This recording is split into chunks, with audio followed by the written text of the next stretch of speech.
welcome back. I know it's been a minute, like a hot minute since I've been on my channel.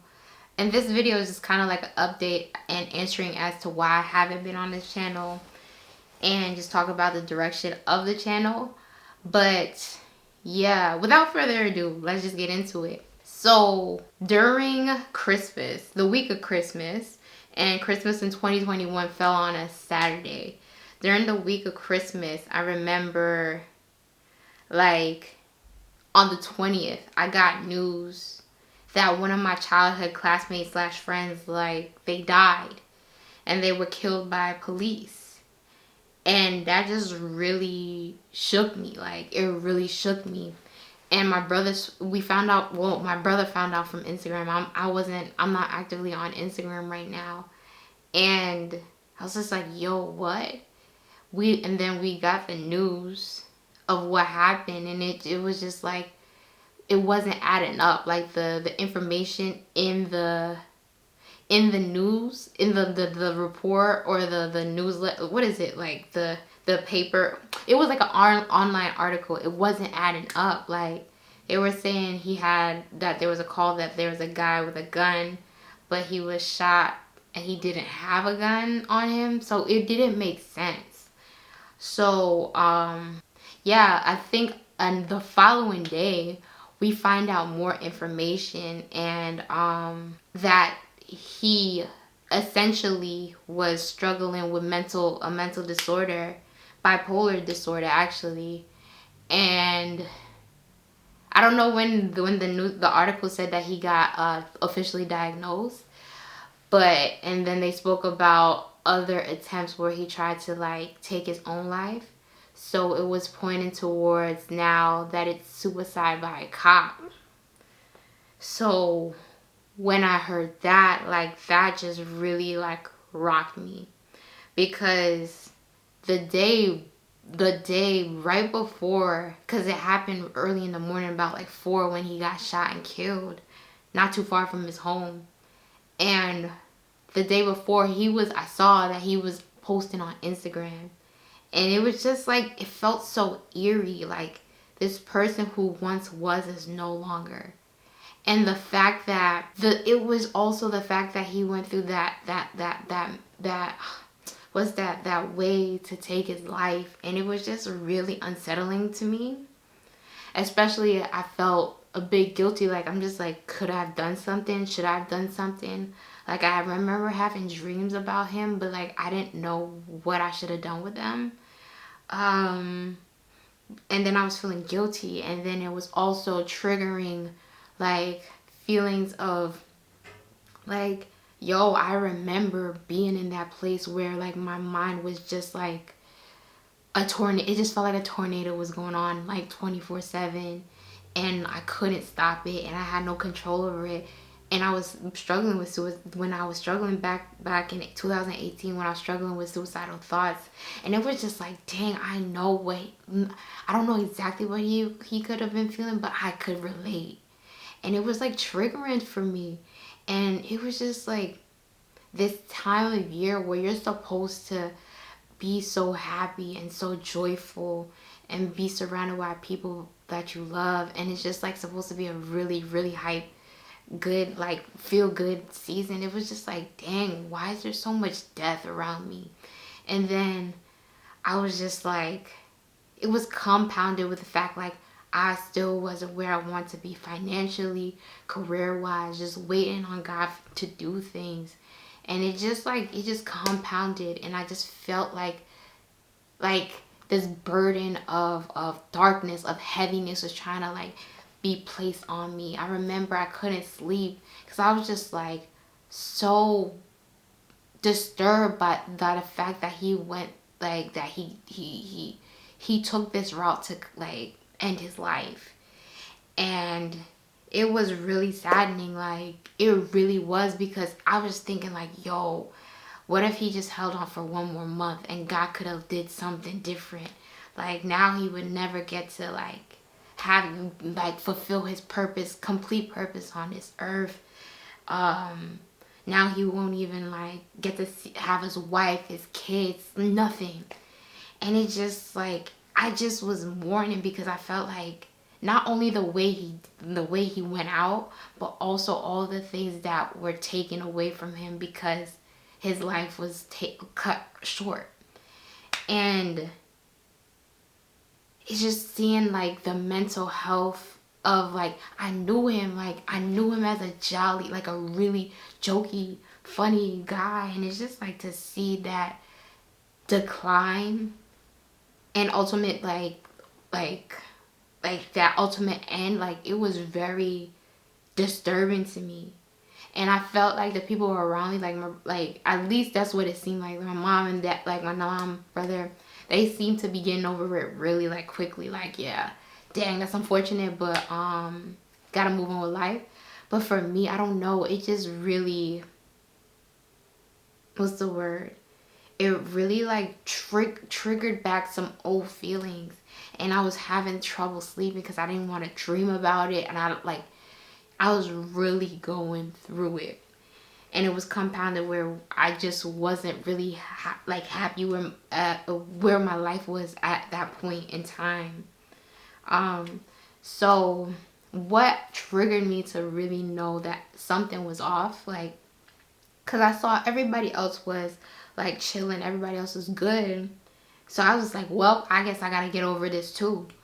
I remember my mom sent me to Target to get something. I think it was the 24th. It was the day before Christmas. And I remember I was helping this guy find out the escalator in Target or something. And then, I don't know, like, I guess he was showing me interest, or like, I don't know, like, you know how guys just be like looking at you.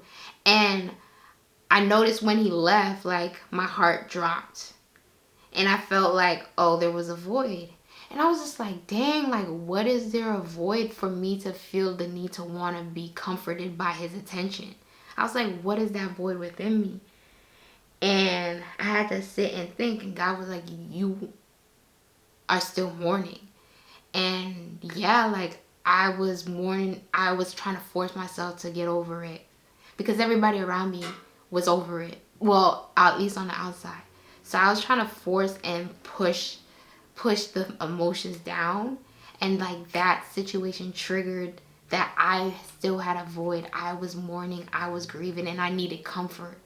And it showed me another thing, that like a lot of the things that we trip up on and like that we sin with, it's like a legitimate need, like to feel love or to feel heard or to feel validated or feel comfort. But the way in which we get it, that's the part that makes it sin. It's like done illegitimately. It's not done in a way that's pleasing to God.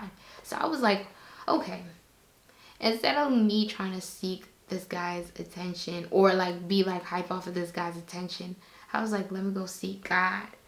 So I decided to, right after Christmas, fast for the rest of the year, because I was like, God, I cannot go into the new year with this heavy burden over my shoulder, clouding my judgment, clouding like how I view life. It just felt like a dark cloud was trying to stay above my head and trying to like take over. And I was like, nah, I've been through this before. I'm not doing this again. So I went on this fast, and I think it was 6 days, because after the 26th is 26, 27, 28, 29, 30, 31st. Yeah, 6 days.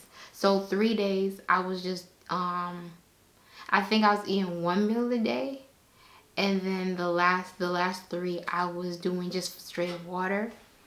And what prompted me to do this is God. I was like, God, I need an intervention. I can't go into this new year feeling cooked like this.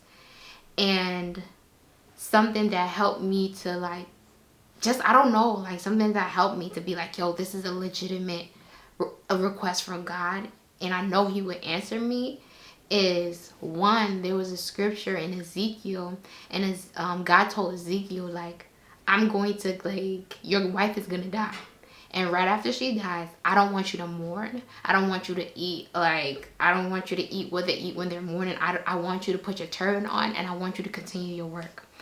So in my head, and I prayed to God and told him this, like, if you are asking Ezekiel to not mourn, you have to give him the power to do so. And I was like, all right, so God, I'm gonna give myself these 6 days to mourn, and after that it's over. And after that, I want this to be lifted. And I was like, if you gave Ezekiel the power not to mourn his wife, like it wasn't like no best friend or not, it was his wife. Once you gave, and I feel like God described her as his desire. Like I forgot how he described his wife, but it was something that was close to his heart. And I was like, God, if you gave him the power to get up and not mourn over his wife, someone he loved dearly and was like in constant relationship and constant interaction with, I was like, you could definitely do this for me. And also another thing that pushed me towards doing this was also the fact that I remember I was watching one of Michael Todd's sermons. It was like back in the day, back in the day. I feel like even before relationship goals, I think it was like a faith series, and it was called Effect. What is it? Expect Effect. The Expect Effect, and it was a series on faith, and talking about faith plus expectation equals miracles. And he was just talking about how his mom, his grandmother, his mom's mom, passed. And she prayed to God and asked him to only allow her to mourn one day and then take those feelings away. And he did it for her. And he was speaking about like the fact that they were extremely close. So this wasn't like a little, this wasn't like something that was little. And he did it for her. And I was like, God, you do it for her, you could do it for me. And practically what I was doing on that fast is like every time I got those feelings of sadness of like, dang, I'd be like, God, I'm grieving. And I acknowledge that I'm grieving, as opposed to like just trying to stifle it down and be like, yo, on to the next, life goes on. I was like, God, I'm grieving. God, I'm grieving. God, I'm grieving. Every time I'm like, yep, I'm mourning. And I'm acknowledging, God, that I'm mourning. And I hope that you help me to get over this mourning. So that's what I did. Every time I got triggered by those feelings, I was like, God, I'm grieving, and I ask you to help me to get over this. Help me to heal my heart from this pain. And I would do that every time I felt it. And I kid you not, day by day, it got better. Like, I feel like by like the second to last day, I was just like, God, I know for sure that you're gonna do it. It just like got so dramatically like better. Like the feelings that I felt more hopeful about life. I felt more at peace with his death, even though it was just like I had so many questions, like heaven and hell, people like, where is he going? Like it, even though I didn't get those answers, it quieted down like the feelings of those intense emotions, that intense heaviness. Like it was quieting down. And then I kid you not, I finished that fast. Totally different person. Like, not different person, but like I could confidently say that I mourned that and I got over that, and God took that pain away from my heart. And I was able to sleep at night. I wasn't like fearful of nightmares about it and things like that.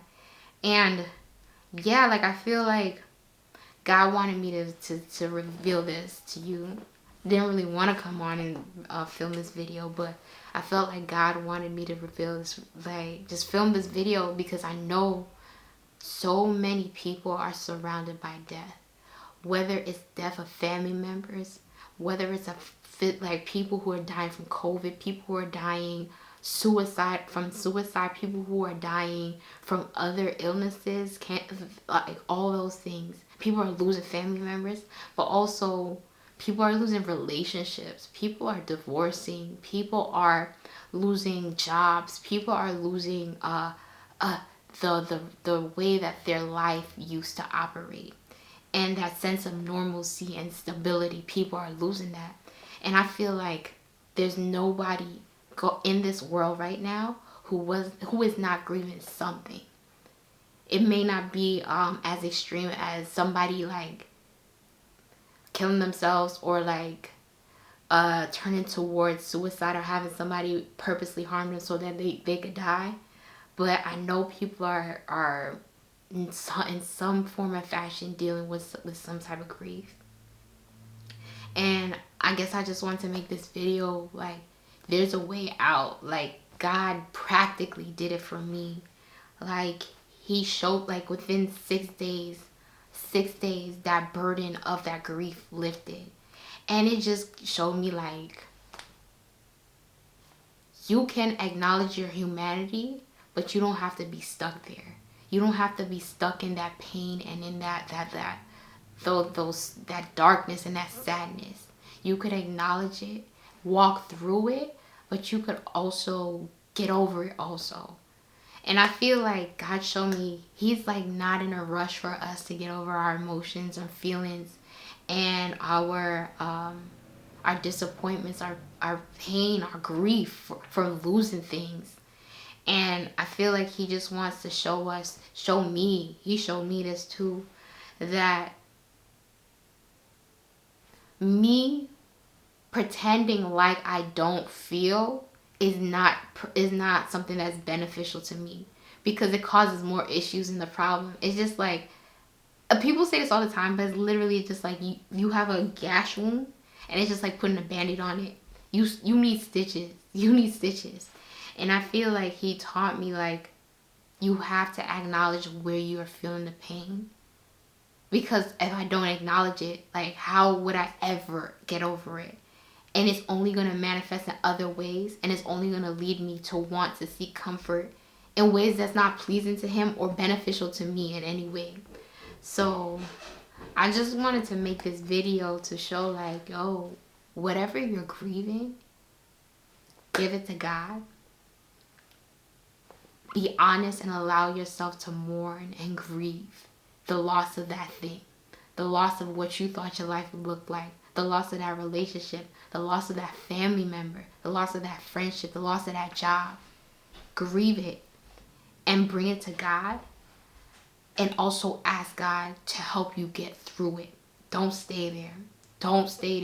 Because I'm telling you right now, like I feel it, like the enemy right now, like I feel like that's what he's trying to do with us. So many of us will have experienced loss in this season, and he wants us to stay there, and God doesn't want us to stay there. So yeah, I just wanted to make this quick little video just talking about my experience, so hopefully it inspires you and helps you, gives you some practicals. Because I feel like sometimes, again, like I say this all the time, like when you're dealing with faith, it could kind of seem like some type of nebulous thing that you gotta do in order to get like through or get overcome. But like to me, God is also a God of practicals. So yeah, and that is my video. That's my video. Oh, and also, yeah, that's where I've been. I just felt like I had to take a break from YouTube because it was just like a lot. It was a lot, and I didn't want to fake a funk. I don't want to fake like I wasn't going through a funk, and fake like that this wasn't hurting me or this wouldn't affect me, and just put on a fake smile. So I pulled back, and also I just like, it had me thinking about my channel overall, and it just had me thinking about the direction I want to go in. And honestly, I like doing these videos, but I was honest with God. I was like, I don't want to only do these videos. Like, I feel like that kind of defeats the purpose of being multi-layered. So yeah, like for now, like I feel like I'm just trying to diversify and bring back the diversity in the type of content that I'm bringing to my channel, and to multi-layered, and just being, again, just multi-layered. And yeah, that is like the channel update. Trying to bring more diversity, more videos like fashion, clothing, even some beauty, maybe some hair, but also keeping these type of videos. But yeah, that is all I have. Thank you for watching. I appreciate y'all, and hopefully I'll see you guys in the next one.